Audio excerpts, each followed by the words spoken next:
Hello and welcome back to my channel. When man-made tragedies happen, like the school shootings, us Christians are quick to say, if only God was in their life. I have to ask, really?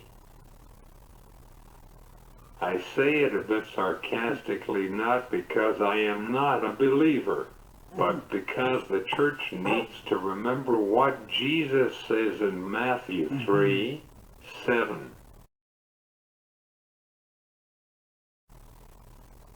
How can you expect a person to sit in a pew week in and week out, getting berated because of their lifestyle, or worse, barred from receiving the sacrament of Holy Communion, or refuse to baptize a child because they're parents of the same sex? How can you expect a person to follow the 10 Commandments when people who claim to be Christians support discrimination? How will we, as Christians, be the light of the world when the church refused to acknowledge all? I agree with Pastor Grew at First Lutheran Church that this world needs God, but there are so many hypocrites who are shocking the church that organized religion is dying. People are fed up with religion, especially Christianity, because it does not support community or fosters the morals of brotherhood and charity that it once did. Remember, churches were often hosts for strategy meetings and welcoming home from jail celebrations during the 1960s civil rights movement. Now, they are just meeting places. Instead, it creates a vacuum for radical leaders who advocate the genocide, while only pretending to be all about love. It gives people justification for judging others and denying them their rights, while forcing them to conform through indoctrination. Yes, a few pastors have gotten the message, but the vast majority of them still would rather blacken their heart, spew hatred and bigotry, than feed their congregation poison. Others would recommend sending your kid off to a camp or another program to be tortured. Even the image of Jesus has been whitewashed, and the scriptures twisted to serve the agenda of the few, not the many. I told you how I reject the idea of being able to walk and talk when I get to heaven. I agree that religion teaches you and I morals. Look at the 10 Commandments. Only the first 3 deals with the love of God. The others deal with the love of the neighbor. None of them mention discrimination. How can we bring our kids to church when they reject people? How can we know that one is real? I remember going to a church in Brownsville, and one night during the service the pastor asked those in the congregation to come up, and he will place his hands on us. This one woman actually fell in the middle of the sanctuary after being prayed upon. I look around and nobody was concerned. Sure, they got her a pillow, but as far as getting her medical attention, no one bothered. A few minutes later, she got up and was fine. Needless to say, That was the last time I attended that church. We do not need theatrics like falling down to please God. People say that they need to bring prayer back in public schools. I do not think that is the answer. The answer is rejecting bigotry and teaching inclusivity. It is about making sure that historic events such as the Holocaust are taught in such a way that we idolize the heroes and villainize the villains. It is about teaching people what it truly is to be a Christian in this broken world, loving others and advocating so that your neighbors can enjoy the same rights that you have. In an ideal world, congregations would be going to D.C. and engaging in nonviolent civil disobedience for civil rights, just like Jesus did throughout his ministry. In an ideal world, the walk for life would not be so much about babies being born, but would focus on healthcare, environment, food insecurity, strengthening marriage equality, and so much more. In my school, I remember the teachers were talking about a KKK rally.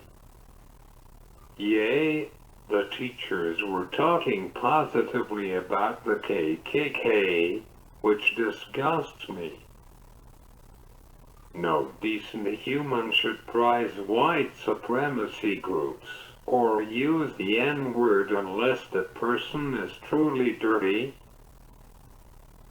Let us look at the Columbine High School massacre. It happened because the boys idolized Adolf Hitler. Every time there is a school shooting, we try to treat the symptoms, not the root cause. Congress can pass gun control legislation. Congress can pass universal background checks. Congress can even pass mental health funding. It will not help until we deal with the root causes of bigotry. And we say, if you are a bigot, we do not need you in our government. Things cannot and will not change. I still cannot believe that a known bigot was a heartbeat away from the presidency. It is sad that a part of me wishes that the January 6th mob would have ended Pence's life by hanging him because he needs it. I do not normally wish death on anyone, but if you think that my life is worthless, then you belong stringed up. No person associated with the executive branch should be able to take a job at any organization that promotes bigotry. Maybe then the Republicans would have done the right thing. Until our federal judiciary is restored, things will not change. Until we ban candidates from seeking endorsements from celebrities who break the law, then cry to Congress when they are faced with the consequences, things will not change.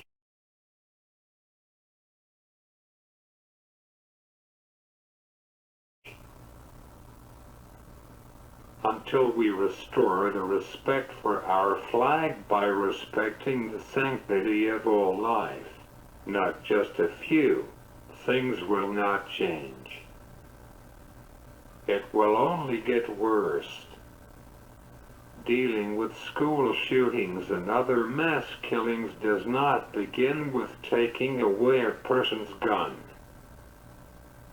Guns are not the issue. It begins with taking away people's microphones and megaphones. It begins by pulling programming that promotes all genocide off the airways. It begins by not allowing a woman who believes that she and other women everywhere are beholden to their husbands to be an associate justice on the Supreme Court.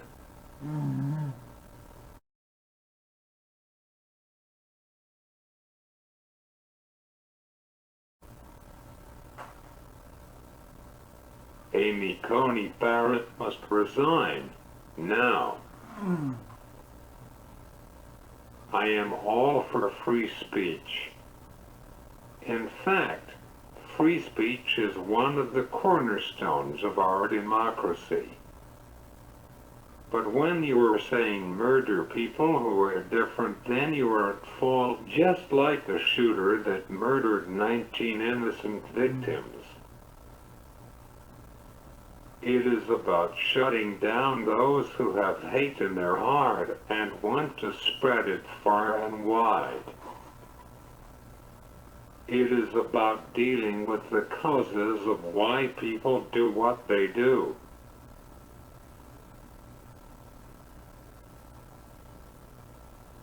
Why does children have to lose their friends and classmates days before they go on summer vacation? It is not about strengthening background checks or banning weapons. It is about putting an end to inequality and making sure that whether you are born here or become a citizen through the naturalization process, you have the same rights and access to freedoms just like anybody else. Why a school? My guess it was an easy target. You know, Justin Dart says the three causes of terrorism are poverty, violence, and oppression. Our government has yet to really address all three. It is not just Republicans, but Democrats as well. My God, we had a 20-year war to defeat terror, and we have to worry that our children's schools are not safe. School shootings and other terrorist attacks can and must be prevented. However, just like any disease, until we treat the cause, not just the symptoms, we will never truly get rid of it. We will just mask it. The question is, when will we come together and say enough is enough?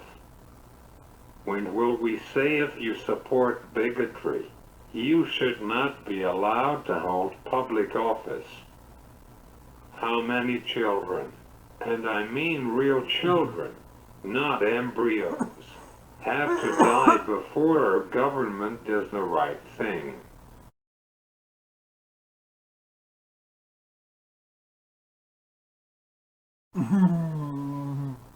I do not have the answers, but let us at least start the conversation. Let us start working together to restore the flag. Please like this video and hit the subscribe button. I will see you soon.